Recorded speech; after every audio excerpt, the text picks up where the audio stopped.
Hey, Sean here, Mountains Garage. This is why I don't really get things done. Lately, I sit around with my questionable purchases. I'm actually today sitting in my 49 Chevy pickup. The rest of it's around here somewhere. The reason why I dragged these seats home and that carpet stuff is another guy I know bought one that was all done pretty much, and he didn't like the interior, so he took it out. Sold it to me cheap. Everything's just like new. Not the look I was going for, but man, are they comfortable. So I'll, suffer it out for a while. It's one of the next projects. You know how that goes. Look around here. Any day I focus on one, I'm happy, so that's great. But anyway, another great viewer suggested video. Back to the Turbo 400 is a gasket set. How to install the seals, what's in the kit, what you need and what you don't. I guess that's today's subject. And it's a pretty good one. So thank you for the suggestion.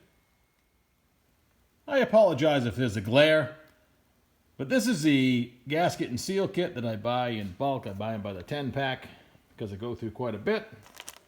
Yeah, made in USA and global components, whatever that means.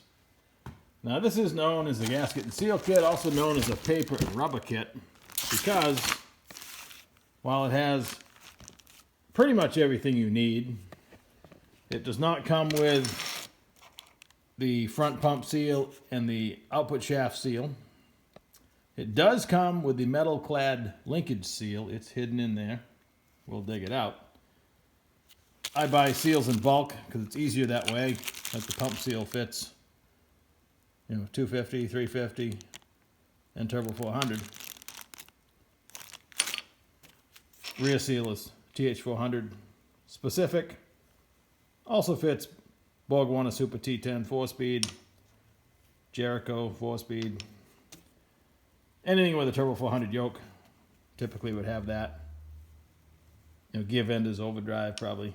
Anything with a 400 slip yoke probably has that seal. So I find it more efficient just to buy the seals in bulk. It does not come with either cast iron rings or Teflon rings. And the Teflon rings, we're going to get into that more further down the video. But these are scarf cut, and I'll show you they actually got a cut. You can see it right there. They also have ones you have to expand to put over the groove, and then you have to size it. You have to squish it back down to the correct size. I don't use those a lot. Those are pretty normal procedure on a 700 R4 and transmissions like that. But the scarf cuts are easier. They work really nice. In terms of quality, I guess cast iron is good for a lot of things. A lot of trans brake valve bodies say you do not use these on the center support if you have the pump turned up. They say use Teflon. They don't say which style Teflon. The solid one piece or the scarf cut or split, whatever you want to call it. Just to be clear, you can buy a gasket set that has all the seals and the rings. This is probably the lowest price option, my choice, because I have so many other parts. If you're doing just one transmission, you probably want the seal kit that has everything. As you're unpacking the gasket set, it might look a little intimidating or confusing. There are things packaged together that don't belong together. In small clear plastic bags inside, I've taken all but one package apart, laid it out in groups. So let's go over what we have. Starting with the valve body gaskets. They give you 2 case gaskets.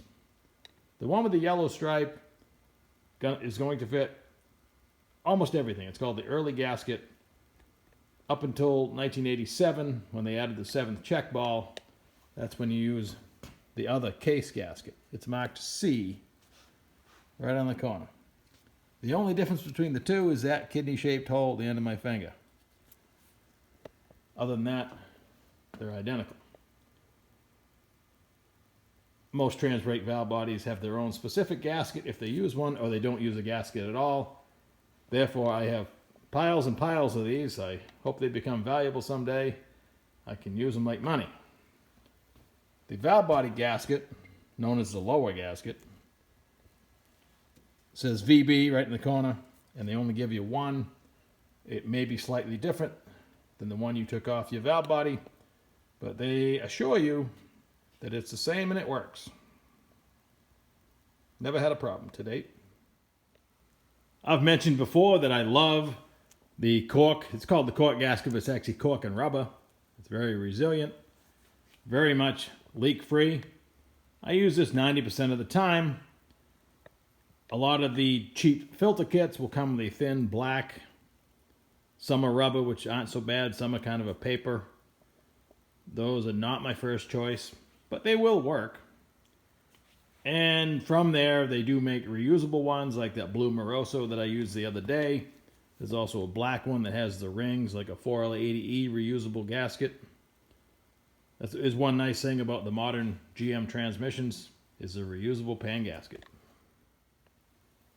We'll call this the pump group. You have your O-ring for the circumference of your pump, the gasket that sits in the pump opening in the case, and they give you 8 flat sealing washers for the bolts for the pump.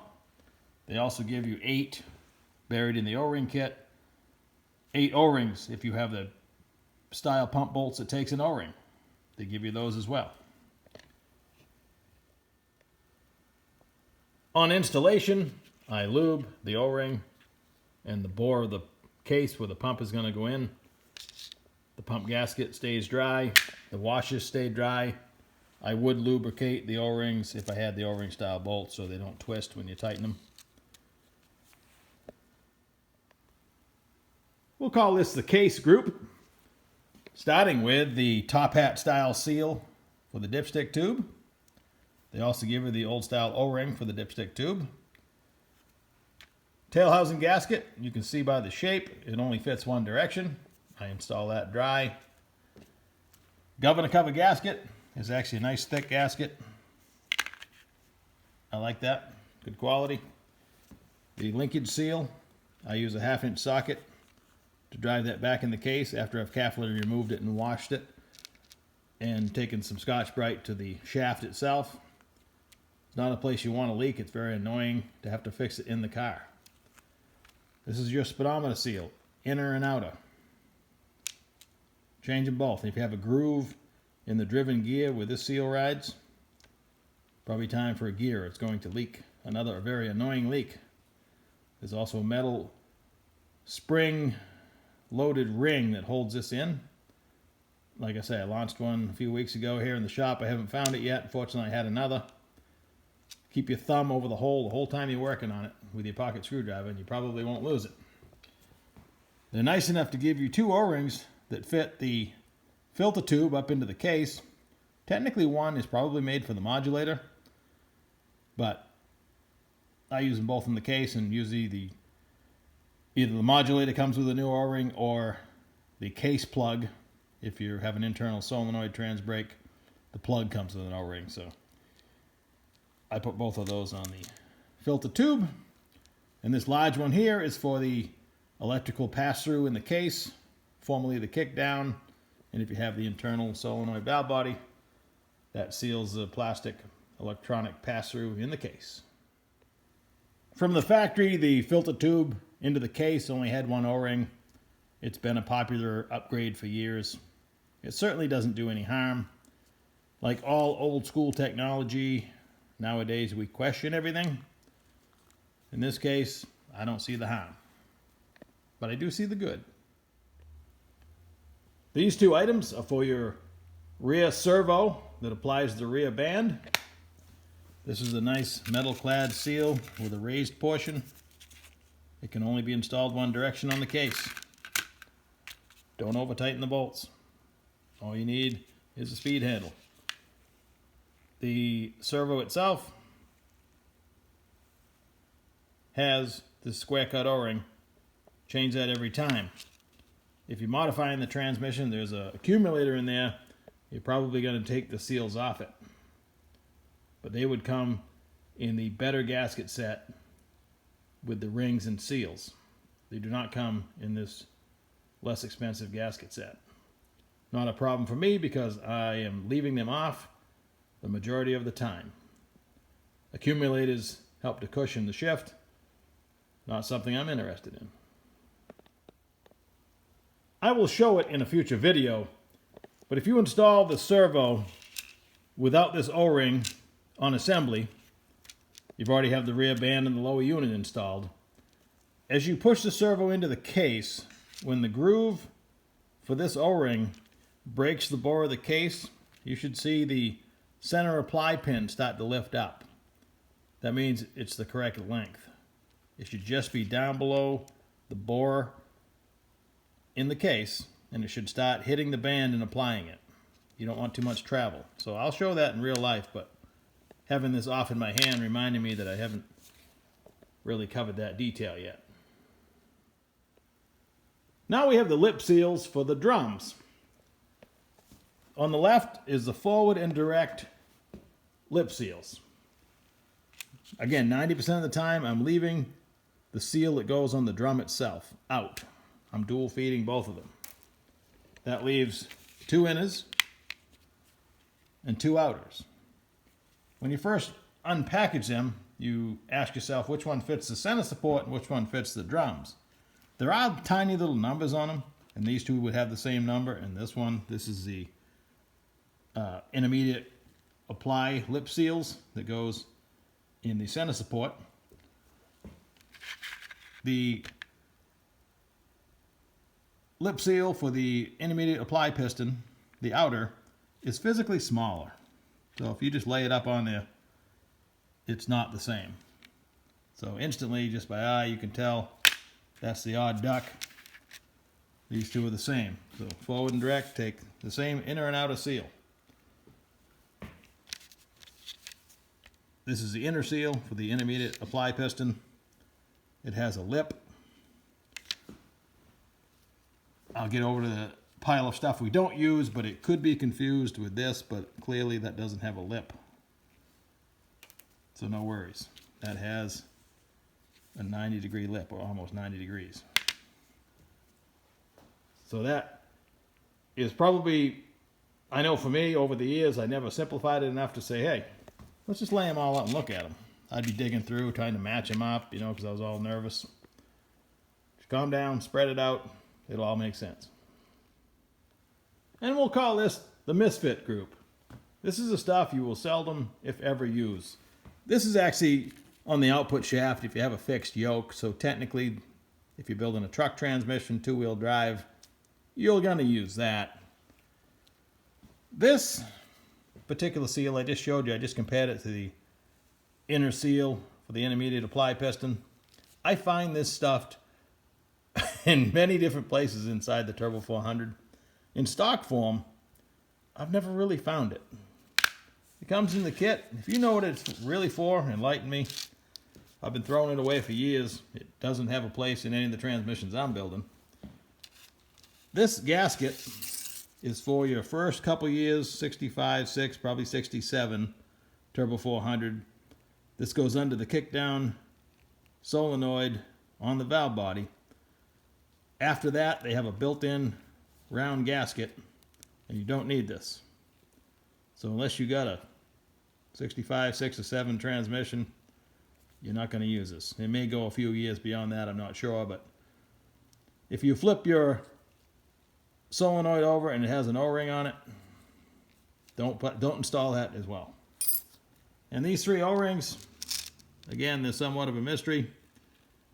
That doesn't fit the governor. There's a governor filter that goes under one of the tubes in the case. It's too big for that. I collect them. Haven't really found a use for them. And it's been a lot of years. So it's not normal to use any of these. And only somewhat normal to use that one. So don't be afraid at the end if you have some stuff left over, because this is the island of misfit toys right here. You're going to have to replace the sealing rings in your transmission. They're on the accumulator, the apply servo for the front band, and the 2 on the back of the pump and the 4 on the center support are all the same.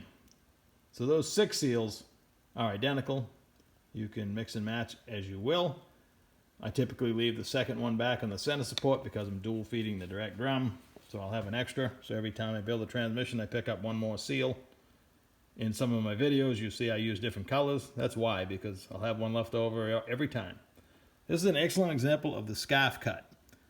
And the question I received was, how do you install those without messing them up when it slides into the drum? Simple answer. I pack the groove where it sits, especially around the scarf, with assembly lube.